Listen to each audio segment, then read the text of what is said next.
श्री कृष्णा। आप सबका वैदिक प्रेडिक्ट में स्वागत है। आज का विषय है साप्ताहिक राशिफल 6 अप्रैल से 12 अप्रैल तक। इस सप्ताह जो ग्रहों की स्थिति में जो दिखाई दे रहा है वो ये कि बुध ग्रह जो है वो 7 तारीख को मार्गी हो रहे हैं। शुक्र मार्गी होंगे 12 तारीख को, तब तक सप्ताह खत्म होने को आएगा। और जैसा कि आप जानते हैं चंद्र का गोचर जो है वो शुरू हो रहा है कर्क राशि से। मंगल के साथ बैठे हुए हैं, चंद्र मंगल योग बना रहे हैं, एक लक्ष्मी नारायण योग कहते हैं इसको। और ये सप्ताह के अंत तक ये केतु के साथ रहेंगे, जबकि 12 तारीख को पूर्णिमा भी है। तो यह ग्रहों की इस सप्ताह स्थिति। अब देखें 12 राशियों के लिए क्या असर पड़ता है इस सप्ताह। पूरा विवरण दूंगा मैं आपको। इससे पहले कि शुरू करूं, जिन लोगों ने नए ज्वाइन किया है उनसे रिक्वेस्ट करूंगा कि अगर तक चैनल सब्सक्राइब नहीं किया तो कृपया सब्सक्राइब करके बेल आइकन ज़रूर दबा दें ताकि आने वाली वीडियो की नोटिफिकेशन मिल जाए। और अगर आपको वीडियो पसंद आए तो आप इसे लाइक करें, शेयर करें ताकि दूसरे भी इसका लाभ उठा सकें। कोई भी सुझाव हो, कोई भी प्रश्न हो, ज़रूर लिख दीजिए, उस पर ज़रूर गौर किया जाएगा। तो चलिए शुरू करते हैं साप्ताहिक राशिफल 6 से 12 अप्रैल तक। सबसे पहले मेष राशि की बात करेंगे। मेष राशि के स्वामी मंगल हैं जो चौथे घर में बैठे हैं कर्क राशि में, इसमें नीच के कहे जाते हैं। और इस सप्ताह थोड़ा सा, क्योंकि मंगल चौथे घर में है, सुख स्थान में एक क्रूर ग्रह है, तो आपको थोड़ा धैर्य रखने की ज़रूरत है। अपने जो भी वातावरण में है, आप चाहे घरेलू वातावरण में हो या कई बार ऐसा होता है कि आप जो काम करना चाहते हैं वो कर नहीं पा रहे, इस वजह से क्रोध भी आता है और सेंसिटिव ज़्यादा हो जाते हैं, इमोशनल ज़्यादा हो जाते हैं। जो कि मंगल की राशि वाले जो है हमेशा एग्रेसिव रहते हैं, एक्शन ओरिएंटेड रहते हैं। तो जब अपोजिट होता है तो वो इसीलिए वो कहते हैं कि मंगल जो है वो नीच राशि में है। तो इसके लिए थोड़ा सा धैर्य रखें, हनुमान चालीसा रोज़ पढ़ते रहें, आपके लिए समय ठीक होगा। क्योंकि 12 तारीख को मंगल जो है वो 3:20 से ऊपर चले जाएंगे, जिसमें नवांश में इनकी राशि बदल जाएगी, सिंह राशि में आएंगे। तो उसके बाद सिचुएशन थोड़ी आपके लिए अच्छी होनी शुरू हो जाएगी। वैसे देखा जाए तो अभी भी नीच भंग हो रहा है, पहले 2 दिन चंद्र के साथ है, तो ये लक्ष्मी नारायण योग बनाते हैं जो आपको बहुत अच्छा फायदा देता है।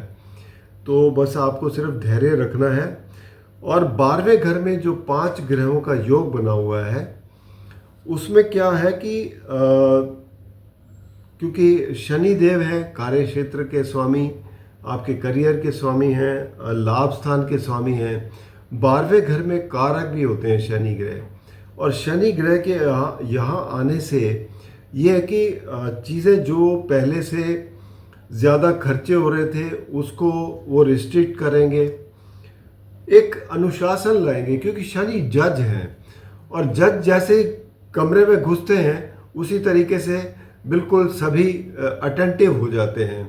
तो यही काम शनि जब यहाँ पे आएंगे तो वैसे ही सभी जो ग्रह हैं बाकी थोड़ा अटेंटिव हो जाएंगे, वैसे ही रिजल्ट इनके बेहतर होने शुरू हो गए। लेकिन एक बात ज़रूर है कि शनि और राहु और सूर्य, इन तीनों का कॉम्बिनेशन थोड़ा बहुत मानसिक तनाव तो बढ़ाता है, क्योंकि ये श्रापित योग कहलाता है। तो ये अभी इस सप्ताह तो रहेगा। सूर्य अगले सप्ताह जो है बाहर निकलेंगे यहाँ से, और शनि और राहु अभी कुछ टाइम और रहने वाले हैं 18 मई तक। तब तक के लिए थोड़ा धैर्य रख के चलें। अब बात करते हैं वृषभ राशि की। वृषभ राशि के स्वामी शुक्र हैं जो कि 11वें घर में ऊंच के होके बैठे हुए हैं, लाभ स्थान में है, बहुत अच्छा लाभ देंगे, कार्य भी आपके बहुत अच्छे तरीके से होते रहेंगे। यहाँ पर जितने भी क्रूर ग्रह भी हैं जैसे शनि है, राहु है, सूर्य है, सभी फायदा देते हैं। तो क्रूर ग्रह और ज़्यादा फायदा देते हैं। तो यहाँ पर कोई परेशानी नहीं है, कार्य क्षेत्र से भी आपको अच्छे लाभ मिलते हुए नजर आएंगे। और गुरु जो है वो आपकी राशि पर बैठे हैं जो दिग्बली हैं। दिग्बली होने के कारण जो है ये और मार्गी भी हैं तो अच्छा रिजल्ट देते हैं। कोई हालांकि 8वें घर के स्वामी हैं, फंक्शनल मेलेफिक हैं, उसके बावजूद भी आपको ये बहुत अच्छे परिणाम देंगे। मंगल तीसरे घर में है। तीसरा घर, मंगल वैसे भी कारक होते हैं और साथ में चंद्र भी बैठे हैं। तो पहले 2 दिन जो है मंगल चंद्र का योग बन रहा है, जिसे हम कहते हैं चंद्र मंगल योग या लक्ष्मी नारायण योग। तो ये एक बहुत अच्छा योग कहलाया जाता है जो आपको फायदा देता है। इसके अलावा नीच होने का भी ये बंद कर देते हैं।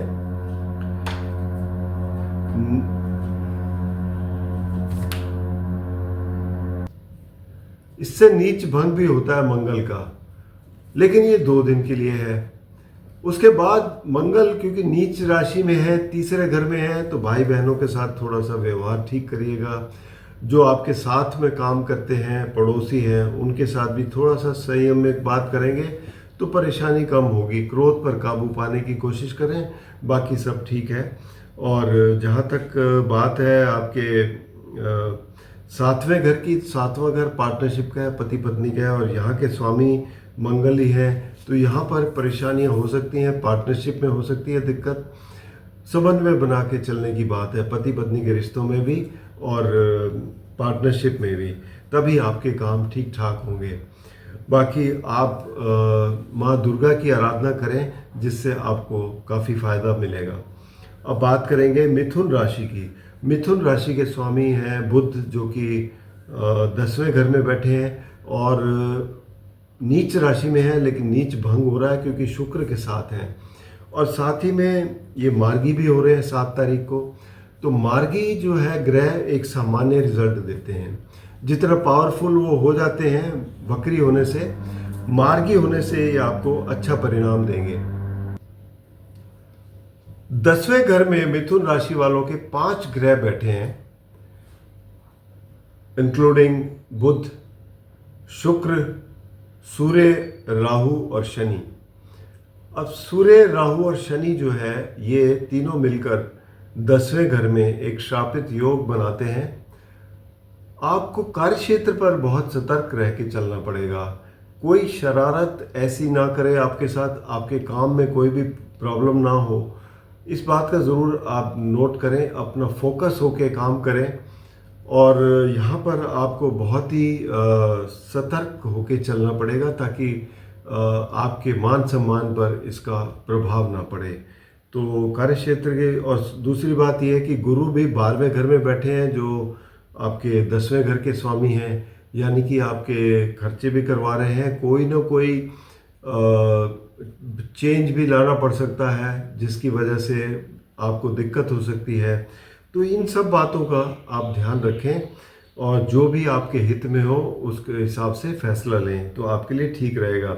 हालांकि गुरु 12वें घर में होकर थोड़ा आपको आध्यात्मिक बनाते हैं, आप धार्मिक प्रवृत्ति के बनते हैं, लेकिन खर्चे भी करवाते हैं साथ में।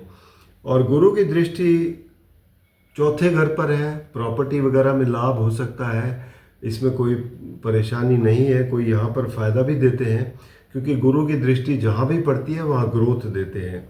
और 9वीं दृष्टि पड़ रही है 8वें घर पर। 8वां घर बेसिकली देखा जाए कि कोई अचानक से कोई फ़ायदा हो जाए, या अगर आप कोई रिसर्च वगैरह कर रहे हैं तो उसमें आपको कामयाबी मिल सकती है। तो ये सब देखने वाली बातें होती हैं।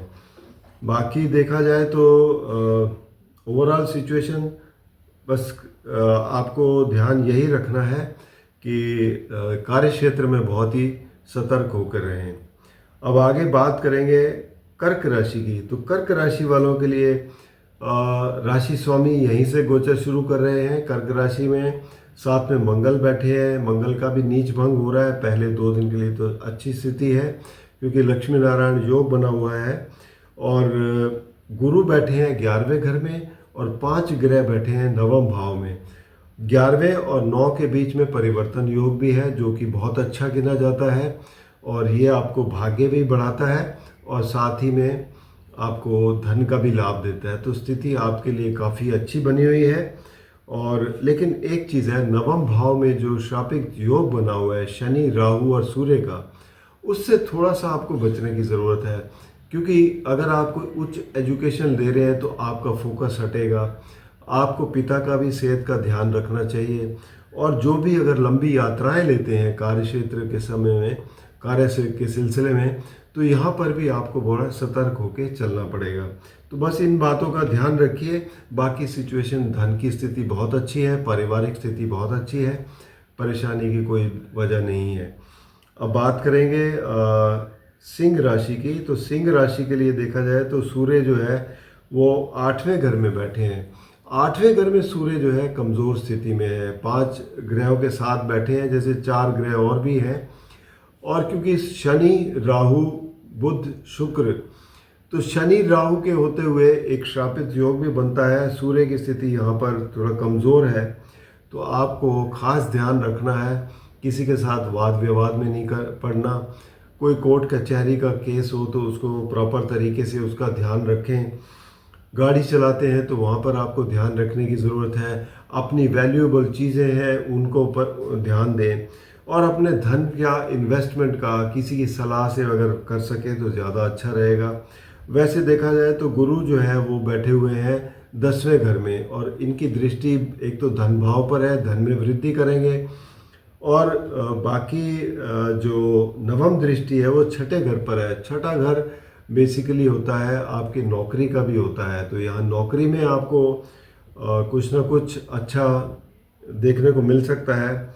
और दूसरा, आपके जो दशम भाव के स्वामी शुक्र हैं, शुक्र और गुरु का राशि परिवर्तन भी है, और ये जो है कुछ बड़े बड़े बदलाव की ओर इशारा करता है। कुछ ऐसी चीज़ ट्रांसफॉर्मेशन करने की ज़रूरत है जो आप बड़े ध्यानपूर्वक उसको आगे अपने हिसाब से करें, ताकि उसमें आप आगे प्रोग्रेस करें। वैसे दिखता तो यही है कि प्रोग्रेस होगी, नुकसान की स्थिति नहीं है, लेकिन फिर भी अगर थोड़ा सतर्क होकर चलेंगे तो ज़्यादा अच्छा है।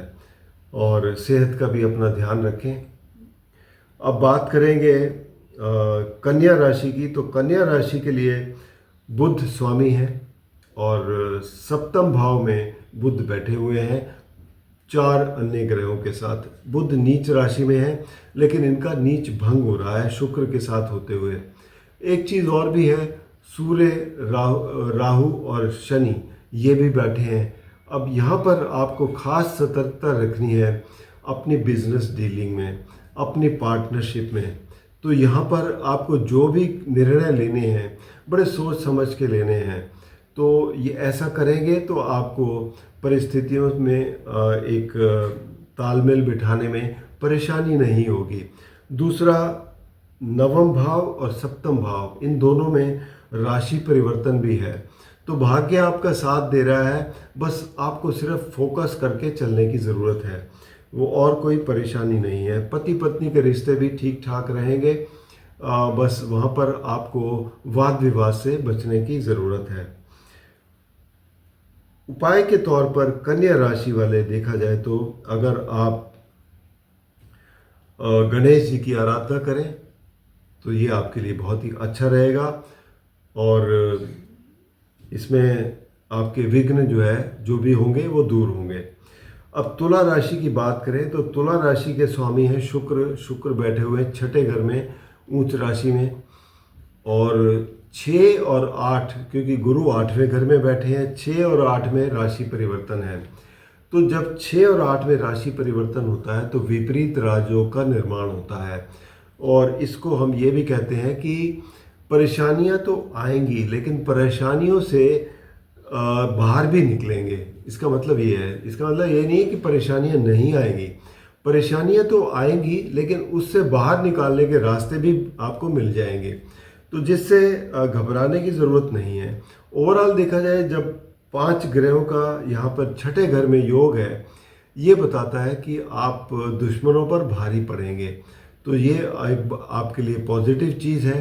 लेकिन साथ ही में अपने कोई भी वाद विवाद से उलझने की, अपने कोई भी बिजनेस रिलेशन में या कहीं भी या पति पत्नी के बीच में वाद विवाद से बचने की कोशिश करें, तो उससे आपको फ़ायदा होगा। बाकी मंगल जो है, क्योंकि 7वें घर के मालिक हैं, मंगल बैठे हुए हैं कर्क राशि में, जो कि 10वां घर है। 10वां घर में चंद्र मंगल का योग है, जो ये कहता है कि लक्ष्मी नारायण योग है। पहले 2 दिन बहुत अच्छा फ़ायदा होगा।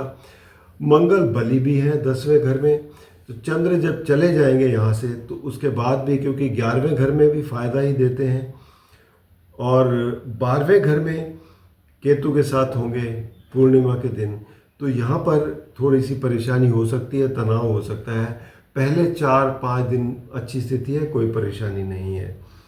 ओवरऑल सिचुएशन तुला राशि वालों के लिए अच्छी है। बस इतना ज़रूर ध्यान रखें कि छठे घर में जो योग बन रहा है शनि और राहु का, हालांकि क्रूर ग्रह है दोनों, और क्रूर ग्रह छठे घर में अच्छे परिणाम देते हैं, लेकिन फिर भी कोशिश करें वाद विवाद से बचने की। अब बात करेंगे वृश्चिक राशि की। वृश्चिक राशि के लिए स्वामी मंगल है, और मंगल 8वें घर में बैठे हुए हैं चंद्र के साथ। हालांकि चंद्र मंगल योग है, लेकिन 8वें घर में होने से कमज़ोर होता है। तो हालांकि देखा जाए, क्योंकि राशि इनकी नीच की है, तो यहाँ पर परेशानियाँ हो सकती हैं आपको। स्वास्थ्य से संबंधित परेशानी हो सकती है, कोर्ट कचहरी का केस है तो वहाँ पर परेशानी हो सकती है, मानसिक तनाव बढ़ेगा। इन सब चीज़ों को देख के चलना है, स्वास्थ्य का भी ध्यान रखना है आपको।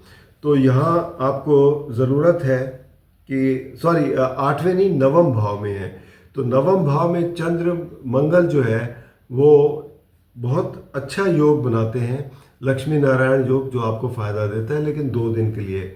उसके बाद चंद्र आगे चले जाएंगे दशम और 11वें घर में, तो दशम और 11वें घर में भी चंद्र अच्छे परिणाम देते हैं।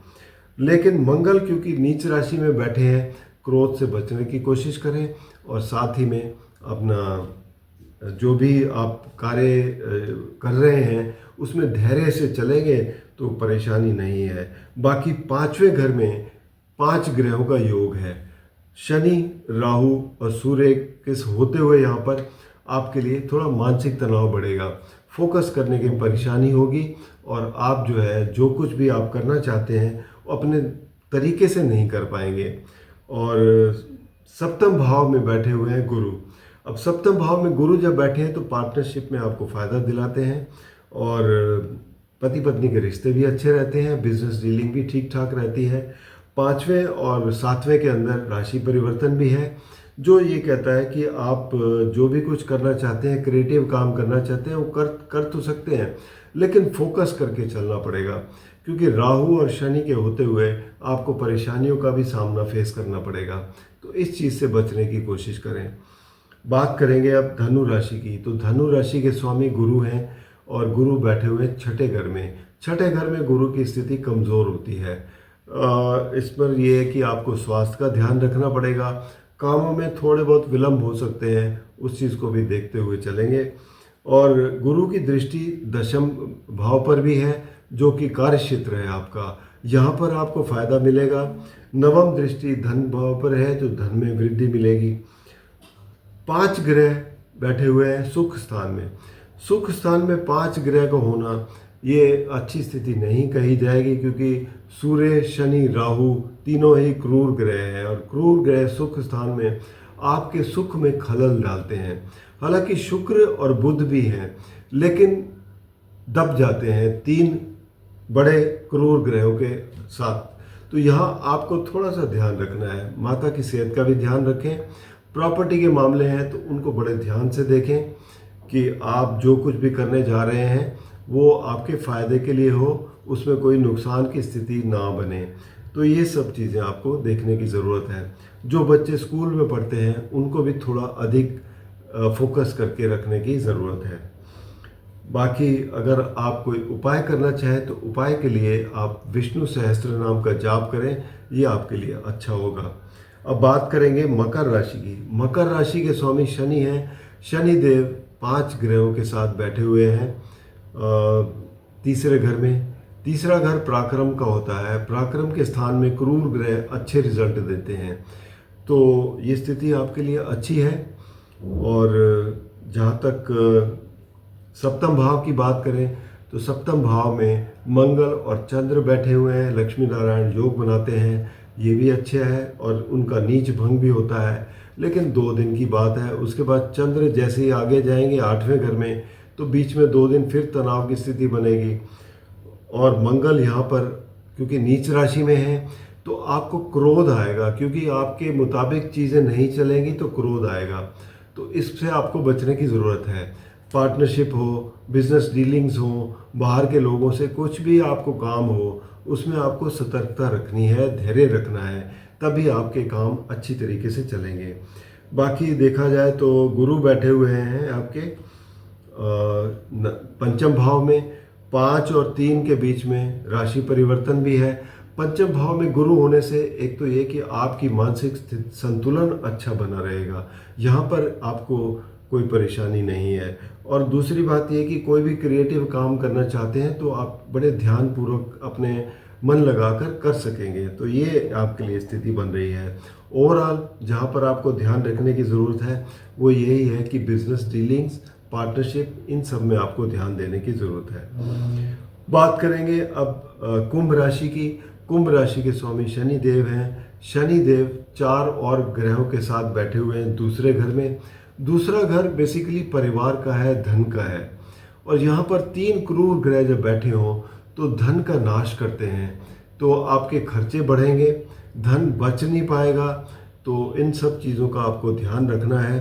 हालांकि शनि रिस्ट्रिक्टिव हैं, कोशिश करते हैं, लेकिन जब 3 ग्रह इकट्ठे हों तो प्रभावशाली उतना नहीं रह जाते जितना होना चाहिए, तो आपको थोड़ा यहाँ पर ध्यान रखना है, धन का भी ख्याल रखना है।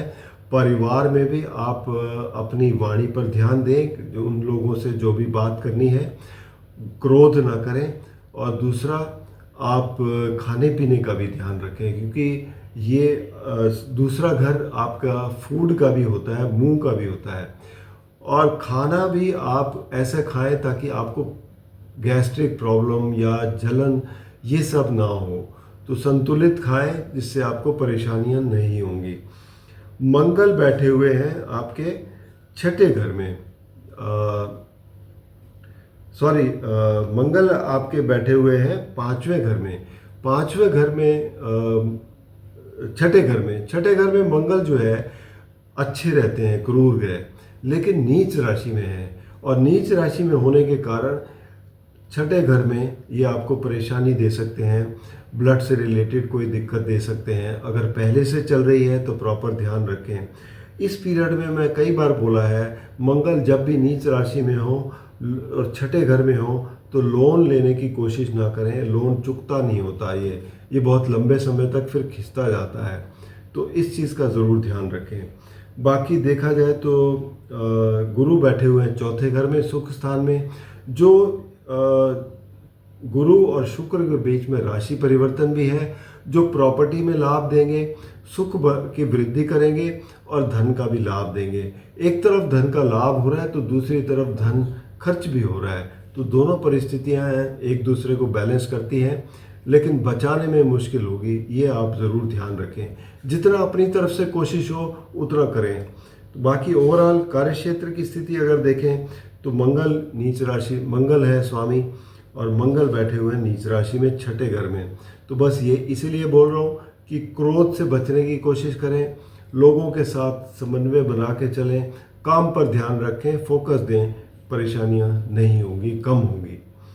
अब बात करेंगे मीन राशि। मीन राशि गुरु स्वामी हैं, गुरु तीसरे घर में बैठे हैं, आपकी राशि पर शुक्र बैठे हुए हैं ऊंच के होकर, जो कि 8वें घर के स्वामी हैं। साथ में है शुक्र, शनि, राहु, सूर्य। तो एक किस्म से देखा जाए तो चारों ग्रह ही आपके मित्र, मतलब मित्रता तो नहीं है, एक किस्म से एक श्रापित योग ही बना हुआ है। तो एक तो आपको स्वास्थ्य का भी ध्यान रखना है, धैर्य रखना है, और वाणी पर अपने कंट्रोल करना है। कोई परेशानी हो तो उसका ट्रीटमेंट तुरंत करवाएं, डिले न करें।